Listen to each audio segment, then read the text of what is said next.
Olá, pessoal! Na nossa aula de atualidades do dia de hoje, nós vamos falar a respeito da recente anúncio feito pelo governo federal da tentativa de reforma do imposto de renda. Esse que é um imposto fundamental porque ele lida com uma questão que nós chamamos de progressividade tributária. Então vem para cá, acompanha comigo a aula de hoje. Aula de hoje, aula de atualidades, vamos falar a respeito da reforma do imposto de renda. Bom, primeira questão importante é a gente lembrar lá conceitos tributários extremamente importantes, dentre eles lá o conceito de imposto. Imposto é uma categoria de tributo que nós chamamos de não contraprestacional. O que significa dizer, professor, quando um tributo ele é não contraprestacional? É que não está prevista nenhum tipo de prestação de bem ou serviço por parte do ente governamental pelo direito desse ente de cobrar aquele tributo. Vou tentar exemplificar para você de uma maneira mais tranquila para você poder entender. Sob o ponto de vista cidadão, a gente fala corretamente o seguinte: eu pago um IPVA caro, que é o Imposto sobre Propriedade de Veículo Automotor, e muitas vezes me deparo com ruas, avenidas e estradas esburacadas e mal manutenidas. Sob o ponto de vista meramente cidadão, isso está correto. Sob o ponto de vista tributário, isso está errado, porque o tributo IPVA, o imposto IPVA, ele é sobre uma manifestação de riqueza do contribuinte. Nesse caso, é quando ele tem a posse de um veículo automotor e ele não está vinculado a nenhuma contraprestação específica na forma de um bem ou serviço colocado à disposição do contribuinte por parte da administração pública. O dinheiro arrecadado com o IPVA, aliás, fica 50% para o estado onde ele faz o emplacamento e 50% para o município na qual o emplacamento é realizado. E aí, a administração estadual e municipal utiliza esse dinheiro, na medida em que a legislação permite, de maneira discricionária. Então, pode gastar esse dinheiro com pavimentação asfáltica e manutenção de via pública, mas pode gastar também com saúde, com educação, com iluminação, pode gastar com merenda escolar, pode gastar com a manutenção de praça pública e por aí vai. Então, observe que a categoria imposto é um tributo que nós chamamos de não contraprestacional. Perfeito?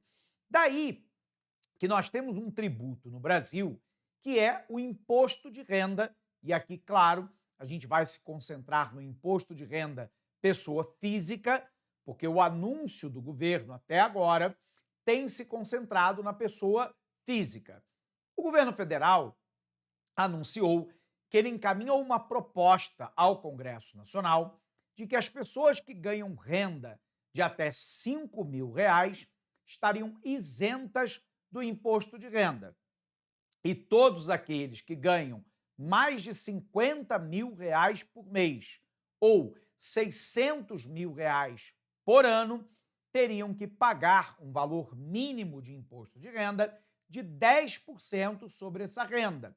E aí, claro, que isso gerou uma grande insatisfação sobre uma parcela mais abastada da população brasileira que, claro, não quer pagar mais impostos.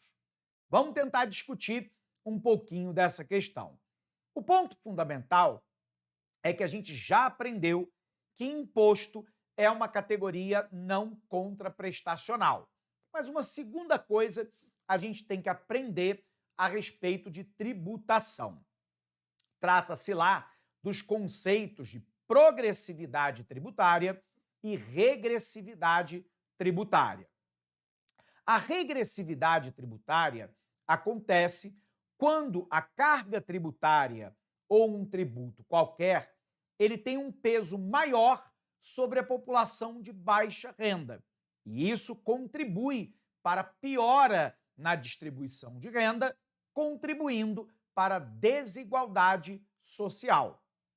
A gente vai observar que a carga tributária brasileira ela é fortemente regressiva, ela é fortemente concentrada na população de baixa renda ou de média renda, obviamente beneficiando os estratos mais abastados, a população mais rica, que paradoxalmente paga menos imposto no Brasil do que, por exemplo, a população de baixa renda ou média renda, chamada de classe média no Brasil. Bom, isso contribui, repito, para a desigualdade socioeconômica. Isso contribui para a desigualdade na distribuição de renda. Do outro lado, eu tenho um conceito que é consagrado em todo o mundo chamado desenvolvido. Se você olhar para os Estados Unidos, para o Canadá, para a União Europeia, para o Japão, para a Nova Zelândia, para a Austrália, nós estamos falando que o conceito tributário que vigora nesses países é o da progressividade tributária. A progressividade tributária diz basicamente o seguinte, que o princípio subjacente é o da capacidade de pagamento. Portanto, aqueles estratos que têm maior renda, mais patrimônio ou um consumo mais supérfluo pagam mais tributo do que aquela população que é mais empobrecida e que, portanto, tem menos renda, menos patrimônio e um consumo mais essencial. O princípio da capacidade tributária diz que um determinado cidadão, um determinado agente econômico, paga à medida que ele tem capacidade para tal. E aí eu vou colocando alíquotas cada vez maiores à medida que a renda, o patrimônio ou o consumo supérfluo desse agente aumenta. A progressividade tributária é uma política que às vezes a gente brinca, chamada de Robin Hood. Óbvio que o objetivo do imposto não é penalizar o rico por ele ser rico, não é isso. É que apenas ele contribua na medida da sua capacidade de contribuição. O que não é justo é que eu faça com que a população mais pobre e a classe média pague mais tributo do que a classe mais rica e mais abastada. Então, o princípio da progressividade tributária me diz o quê? Que os estratos de renda mais abastados deverão pagar mais tributos. Então, é uma política, abre aspas, Robin Hood. A população mais rica paga mais para poder, em parte, financiar políticas públicas para a população, notadamente, de mais baixa renda. E isso contribui para a redução da desigualdade social. Isso contribui para a redução da desigualdade socioeconômica. Sobretudo, no Canadá, na União Europeia, no Japão, na Austrália e na Nova Zelândia, onde esses princípios são princípios muito aplicados, são países que têm uma desigualdade socioeconômica muito menor. São países que têm uma desigualdade na distribuição de renda muito menor.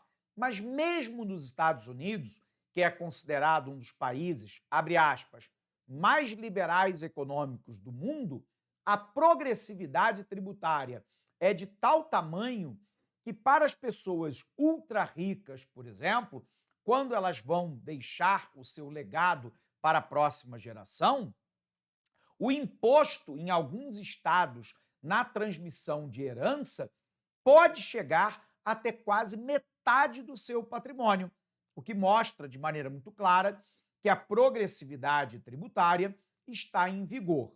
Bom, mas qual é o problema no Brasil então, professor? É que, mesmo no imposto de renda, nós temos que a progressividade tributária ela ainda é insuficiente. No Brasil, a alíquota real de imposto de renda ela pesa muito mais sobre a população de classe média e baixa renda do que a população de alta renda.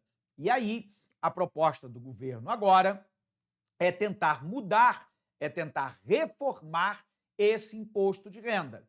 Então, o que o governo está encaminhando para o Congresso, que só teria validade para 2026, é quem ganha até R$ 5.000 estaria isento do imposto de renda, quem ganha R$ 50.000 ou mais por mês teria um pagamento de uma alíquota mínima de 10%, ou seja, quem ganha R$ 600.000 por ano ou mais teria um pagamento mínimo de tributo de 10%, tudo bem? E, por um outro lado, seriam somados como renda todas as fontes de rendimento dessa categoria, o que implica salário, implica distribuição de dividendos por empresas em que eventualmente ele tenha participação acionária, recebimento de aluguéis, pensões ou qualquer outra fonte de renda. Então, a ideia é desonerar a classe média e a classe mais pobre da população e, paralelamente, né, onerar a população que tem maior capacidade de pagamento. Óbvio que você sabe que isso gerou uma chiadeira geral dentro do mercado financeiro. E a pergunta é por quê? Porque o governo decidiu tributar a população de mais alta renda para poder financiar a desoneração das classes médias e da população mais pobre do país. E aí, é claro, as classes mais abastadas, que normalmente têm maior poder político e econômico, vai pressionar o Congresso porque não querem pagar mais tributo.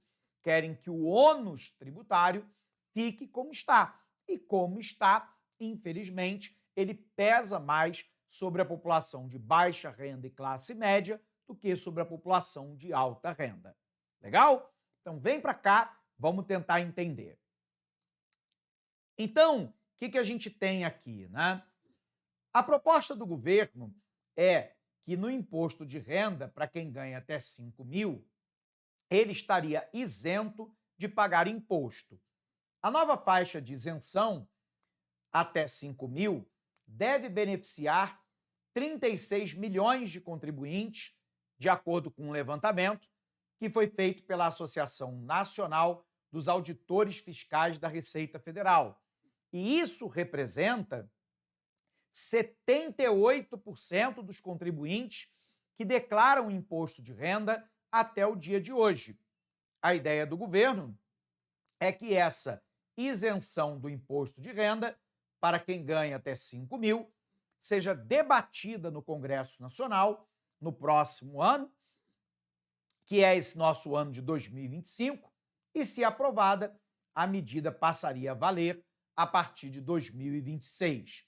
E quem ganha mais de R$ 50.000 por mês ou R$ 600.000 por ano teria que pagar um imposto mínimo com alíquota de 10%. As mudanças ainda precisam passar por aprovação do Congresso Nacional e, repito, só valeriam a partir de 2026. Como é que é hoje o imposto de renda? Para você ter uma noção, quem ganha até R$ 2.259,20, alíquota zero. Mas observe que quem ganha mais de R$ 2.259 até R$ 2.828 já paga uma alíquota de 7,5%. De 2.826 a 3.751 já paga 15%, de 3.700 a 4.600, 22,5%, e acima de 4.600, a alíquota já é de 27,5%, que é o teto de alíquota do imposto de renda pessoa física. Lembrando que essa é a tabela de 2024, que ainda não foi atualizada para 2025, porque a Lei Orçamentária Anual de 2025 ainda não foi aprovada pelo Congresso Nacional. O Congresso Nacional encerrou 2024 sem a aprovação da Lei Orçamentária para 2025. Como o Congresso só volta em fevereiro desse ano de 2025, só quando houver, né, a Lei Orçamentária Anual aprovada é que talvez essa tabela seja corrigida. Perfeito? Dito isso, quais seriam as alterações, né? O governo propõe que todas as fontes de renda seriam então somadas a partir de agora. Aluguel, salário, dividendo, juros, vai somar e quem receber, né, terá que calcular todos esses rendimentos para pagar aqueles 10% a mais.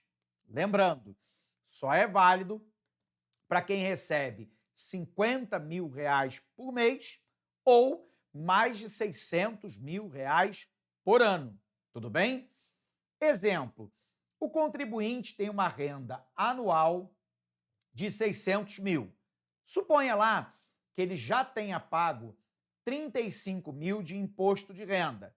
Nesse caso, ele teria que recolher mais 25 mil para completar a alíquota mínima de 10% sobre os 600 mil, portanto, 60 mil.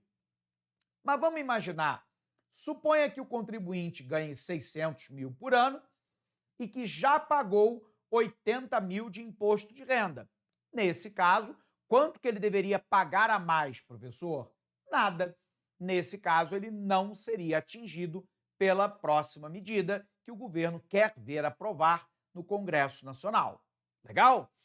Sendo assim, o governo diz o seguinte, que atualmente o 1% mais rico da população brasileira tem, na verdade, uma alíquota efetiva de imposto de renda de apenas 4,2%.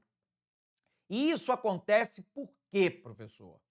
Porque os mais ricos da população vão encontrando lá mecanismos, né, legais para poder abater o imposto devido. Uma prática muito comum no Brasil é, por exemplo, a população mais rica abrir uma empresa, receber os salários ou rendas por essa empresa e essa empresa faz a transferência dos valores para a pessoa física na forma de distribuição de dividendos.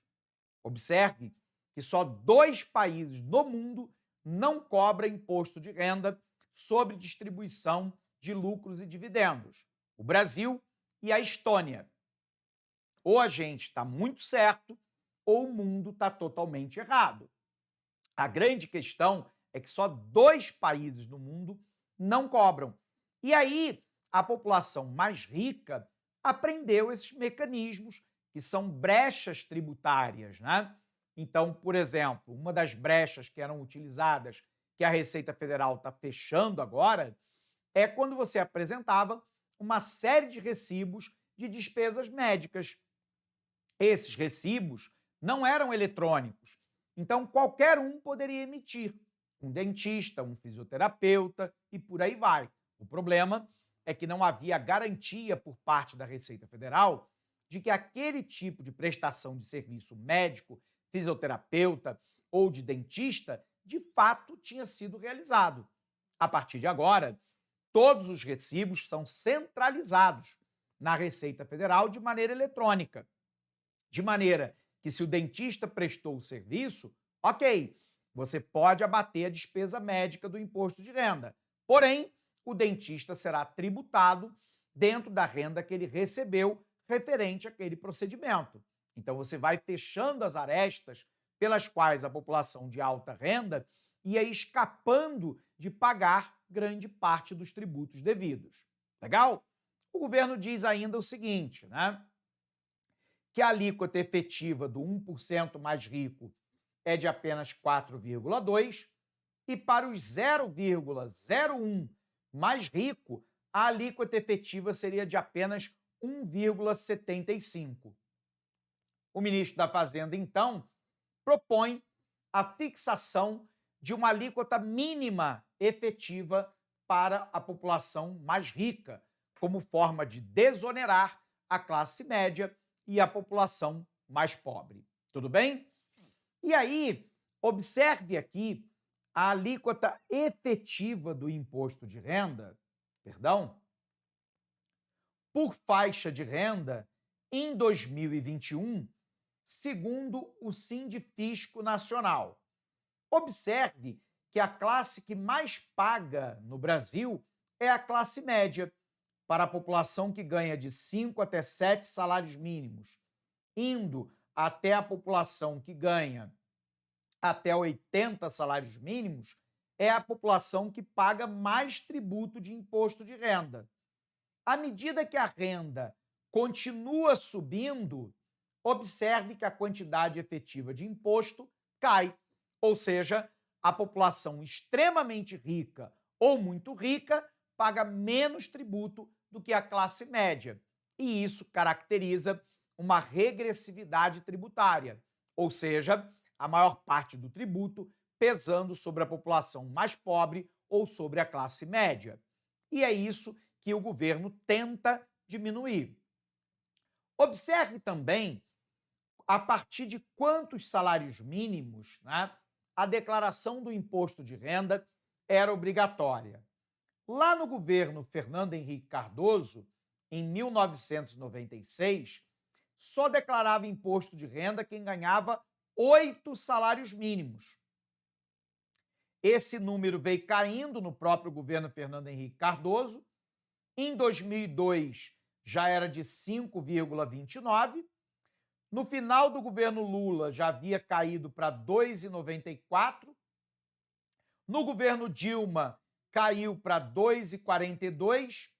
No governo Temer, caiu para 2. No governo Bolsonaro, caiu para 1,57. E no governo Lula, em 2024, voltou a ser de 2 salários mínimos. Por que é que nós temos um número cada vez menor de salários mínimos para você declarar o imposto de renda? Por duas questões. Primeiro, porque houve um aumento real do salário mínimo a partir do governo Lula.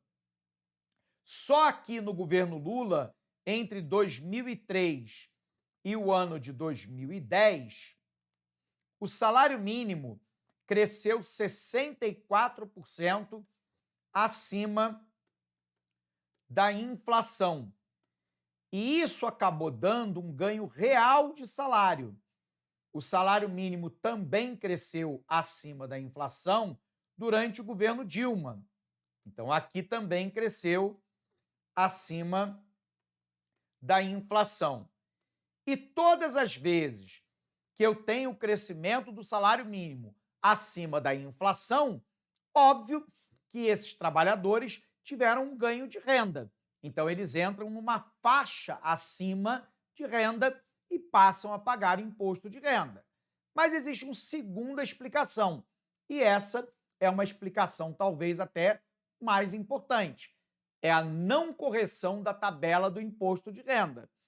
Os sucessivos governos, e aí Fernando Henrique, Lula, Dilma, Temer, Bolsonaro e Lula II, não fazem a correção anual, né, da tabela do imposto de renda pela inflação. Resultado, se as rendas sobem minimamente pela inflação e a tabela fica corrigida, não fica corrigida pela inflação, à medida que a renda sobe e a tabela fica congelada, um número maior de pessoas passa a pagar imposto de renda. Então, o segundo motivo aqui é dos mais importantes, que é a não correção da tabela do imposto de renda.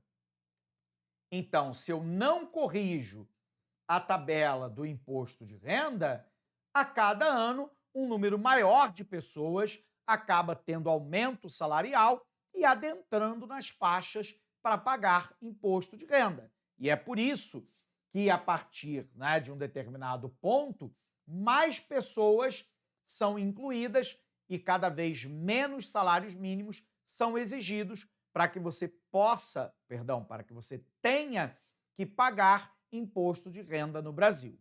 Perfeito? Bacana? Dito isso, então, vamos ver como é que um assunto assemelhado ao tema caiu em prova.